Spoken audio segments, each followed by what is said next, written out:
This is the 2021 BMW M5.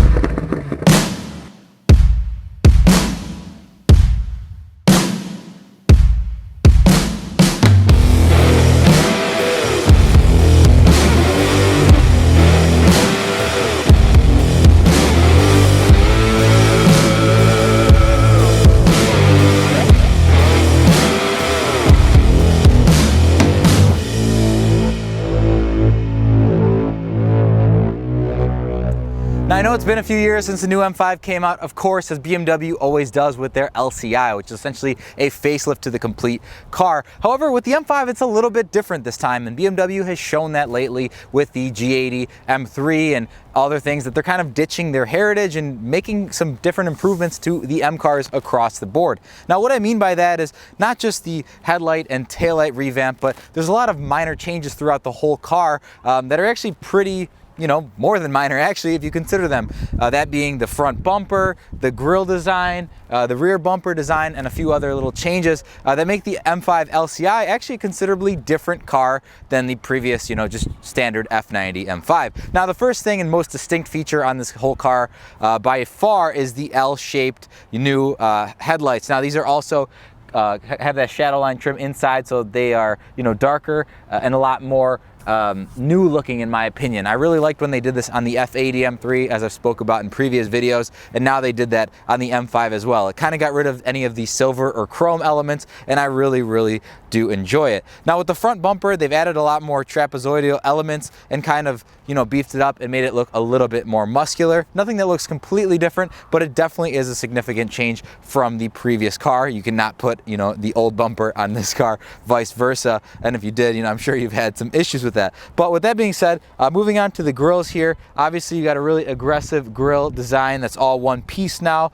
And of course the M5 Competition designation, which is the first time they've ever done that on a grill. Typically it'd be a little chrome M5 badge, but now you've got the M5 Competition badge right there in the front. Now what I truly think is the best part about the M5 is the way that it drives. It's such a dynamic vehicle that can literally go from a complete normal sleeper, luxury sedan to an absolute track monster, straight line beast, which is incredible. And there's really not that many cars like that. You've got a huge amount of space in the back, and then obviously you have really comfortable front seats that I absolutely love. Now you've got all sorts of different adjustments, really nice bolsters, but nothing too bucket seat crazy that makes you feel like you're in a sports car. You really feel like you're in a luxury sedan first, and that's what I think BMW always tries to do with the M5, and this is no exception at all. I just think overall the cockpit is fantastic. The different drive modes completely transform the car, and what I've learned in my personal opinion and taste of cars is that you really want something that can do everything you want it to without having to pay 2 or 3 insurance payments and different registration and all those different things, and parking spots, etc. So if you are a little bit limited on space or parking spaces, or you kind of just want one car that does it all, I truthfully don't know if there's a better car than the BMW F90 M5. Now, obviously the pre-LCI models are starting to get a little bit cheaper with this model now having came out. But obviously there are nicer things like we went over in the video that make this car kind of stand out from the rest. But if you want to avoid that initial depreciation hit, obviously you can go for a CPO example of the previous gen, or I'm sure you could grab a lease of one of these cars and kind of have your depreciation calculated out, so you kind of know what you're getting yourself into. But overall, I absolutely love this car. If you click here, you can go cycle through the different M modes: road, sport, and track.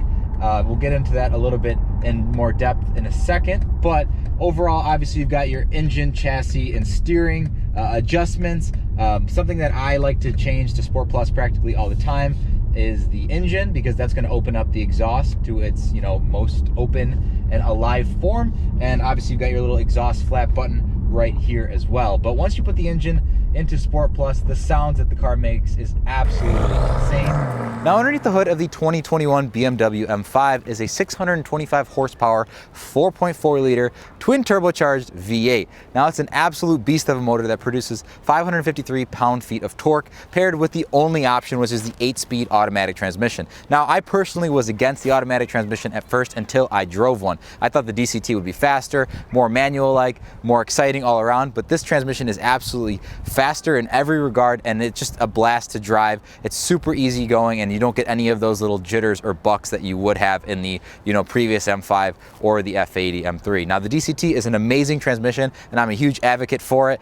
Like I said, I was not so happy about it going away, but if you drive one of these cars, you'll be totally on board with me. It's smooth, it's awesome, it's super fast, and you absolutely love it. So paired with an incredibly powerful motor like this, it almost feels like it's too easy to go really, really fast. And of course, with the saloon type body, it just absorbs the speed so well. So a car like this can go pretty quick, pretty fast, to say the least. Now, something that obviously has changed in the F90 M5 is the 8-speed automatic transmission. Now, don't let the automatic name fool you. It is ridiculously fast. As I mentioned previously, it honestly beats DCT in practically every way, shape, and form. I don't think, I didn't think I was gonna have that opinion, but it truthfully is just the way that it is. It shifts super fast, super smooth, and really blends nicely between that automatic and the paddle, shifting abilities you have in this car. And when you do get on it, this car is just brutally quick. You can see the torque come on instantly, and you can't get over that amazing V8 sound. V8 twin turbo, obviously, that I'm sure with an exhaust would be even that much better. But I don't really think this car is for somebody who's looking to have it as a weekend car or any track purpose car. I mean, I know it'll do great in those scenarios, but this is more meant for somebody who needs one car that does absolutely everything. And I think the M3 is a great example of that, but it is stiff, it is kind of more sporty, and it is kind of a car that could go either way. But this is a car that kind of dials in the fact that, hey, I like going relatively quick or fast on a daily basis. I want something with power, I want something that sounds amazing, and I want something that's comfortable, has the latest technology, and really just an amazing car all around.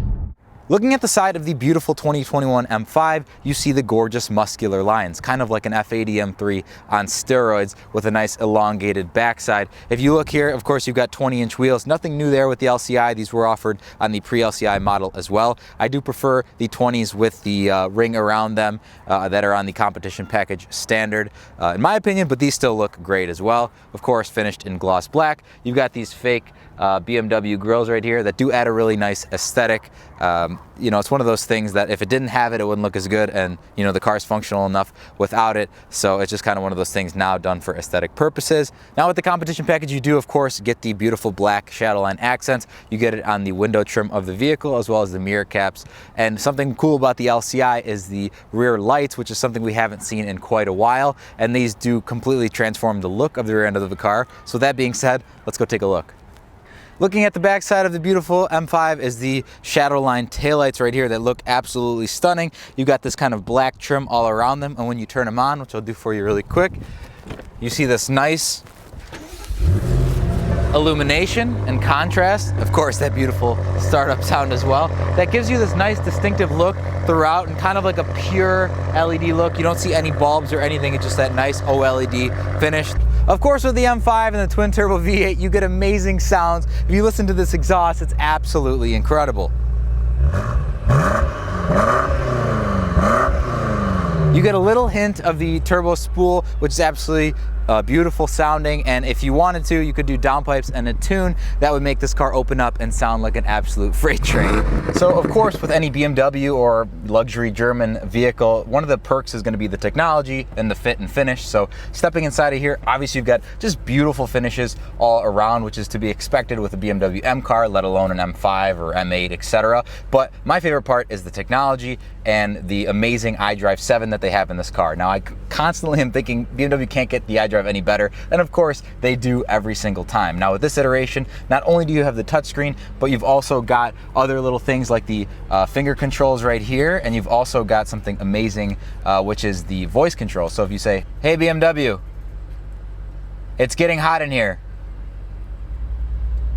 No problem. I'm lowering the temperature and activating the seat ventilation. So that's pretty cool. The car itself lowers the temperature and it turns on the ventilated seats. So if you are hot, you can pretty much just say it. You don't even have to click the button up here anymore, which is really cool. Now this really feels like a complete culmination of the other technology. Obviously the finger controls were introduced in the 7 series, and then even my F80 had the touchscreen up here, And oh, even that was a finger gesture right there. And then obviously you've got the iDrive controller and all that good stuff. So this is a perfect kind of iteration of bringing everything together. I personally don't know what else they can bring besides like self-driving. But if you go here, obviously you've got your standard different things. It's nothing new.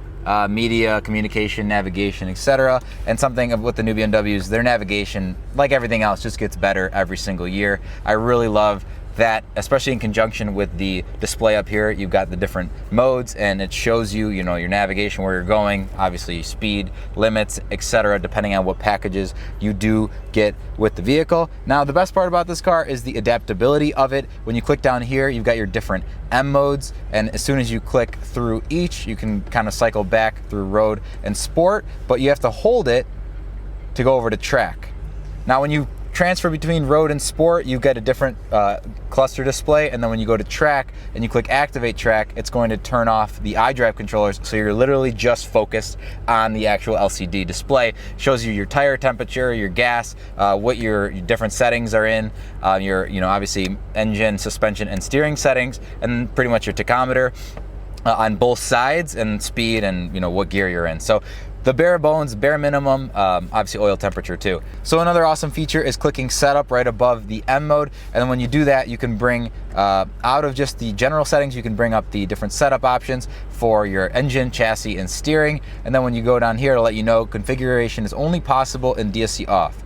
So if I hold the DSC button down, let's see what it tells me. It says DSC is off, so I can configure the different modes. So we've got four-wheel drive sport, a little bit more aggressive, you know, presumably for track driving, etc. And then you've got your rear-wheel drive option right there for having a bunch of fun and living up to BMW's original roots, which pretty much every M car up to this point has been rear-wheel drive. But super awesome to be able to control everything. I think this is really making grounds for the future of vehicles. I think this is going to be something that's definitely offered in the future. But overall, the interior of this car is absolutely stunning. You've got the beautiful sound system, beautiful technology, a little LCD display, ventilated seats, variable all-wheel and rear-wheel drive, Alcantara everywhere that there's not leather, carbon fiber beautifully laid throughout. You really, really will enjoy the time spent in this car. And on top of it, it is a competition. So you've got the beautiful seat belts with the M stitching on them as well, M5 designation on the headrest, and just a bunch of different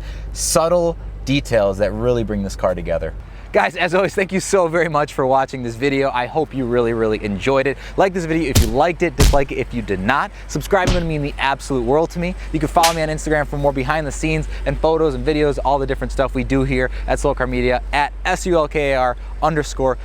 And like I said, once again, this car is available for sale at Elmhurst BMW, the best BMW dealership in Chicago, guys. So once again, thank you so very much for watching, and I will see you in the next video.